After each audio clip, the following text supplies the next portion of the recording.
मेरे प्यारे मित्रों, आज हम स्वर योग के चैप्टर नंबर 2 पर बात करेंगे, जिसका शीर्षक है प्राण।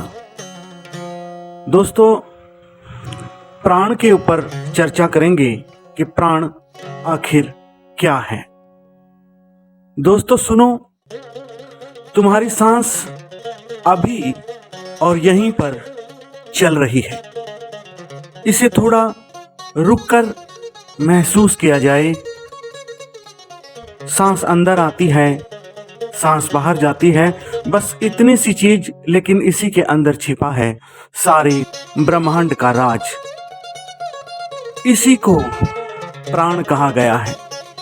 न सिर्फ सांस, बल्कि वो शक्ति जो सांस को सांस बनाती है, उसी ऊर्जा को प्राण कहते हैं।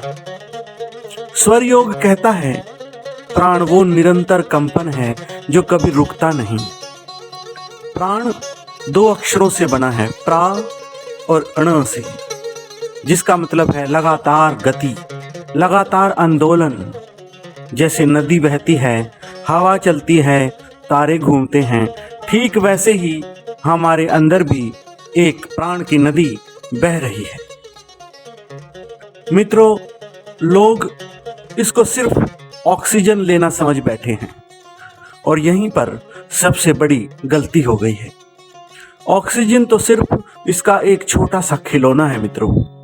असली प्राण तो वो है जो तुम्हारे शरीर को डायनमो बना देता है। एक ऐसा डायनमो जिसमें अनंत बिजली की लहरें लगातार दौड़ रही हैं और तुम्हें इसका पता भी नहीं चलता, तुम्हें इसका आभास भी नहीं होता। मित्रों, वेदों में लिखा है प्राण आत्मा से निकलता है। जैसे छाया शरीर से निकलती है, छाया किसी वृक्ष से निकलती है, ऐसे ही प्राण आत्मा से निकलता है। प्यारे मित्रों, भगवान ने मिट्टी के पुतले में सांस फूंकी और वो जीवित हो गया। प्राण ही वो जादू है जो मिट्टी को चेतना देता है। अब इस बात को और गहराई से समझें तो आधुनिक विज्ञान भी कहता है कि E=mc3, यानी पदार्थ कुछ नहीं, सिर्फ ऊर्जा का घना रूप है। वेद हजारों सालों पहले से कह रहे हैं कि सब कुछ प्राण है। अब वैज्ञानिकों ने किर्लियन फोटोग्राफी कर ली है। हमारे शरीर के चारों तरफ एक आभा दिखाई देती है जो किर्लियन फोटोग्राफी से साफ दिखाई देती है। मित्रों, ये आभा प्राण की ही आभा है। जब तुम शांत होते हो, जब तुम्हारे प्राण शांत होते हैं, आभा लंबी, सीधी और नाचती हुई दिखाई देती है। जब तुम्हें गुस्सा आता है तो आभा मंडल भी कांप उठता है, उसके किनारे फटे हुए दिखाई देते हैं। जब तुम प्रेम में होते हो तो आभा फैल जाती है, दूसरे कोनों को छूने लगती है। और जब मृत्यु आने वाली होती है तो आभा धीरे धीरे गायब होने लगती है, ऑरा धीरे धीरे खत्म होने लगता है। स्वर योगी हजारों साल पहले से ये सब जानता आया है।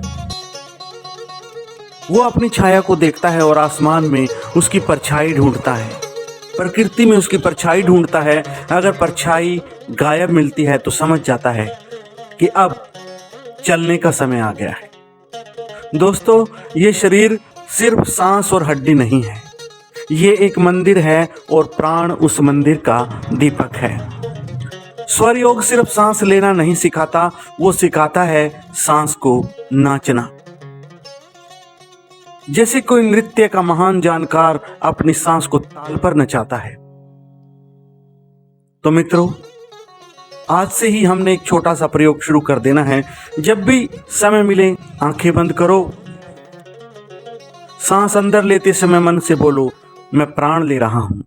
सांस बाहर छोड़ते वक्त मन को बोलो, मैं प्राण बांट रहा हूं। बस इतना छोटा और इतना गहरा सा प्रयोग, तब धीरे धीरे तुम्हें पता चलेगा तुम सांस नहीं ले रहे, सांस तुम्हें ले रही है।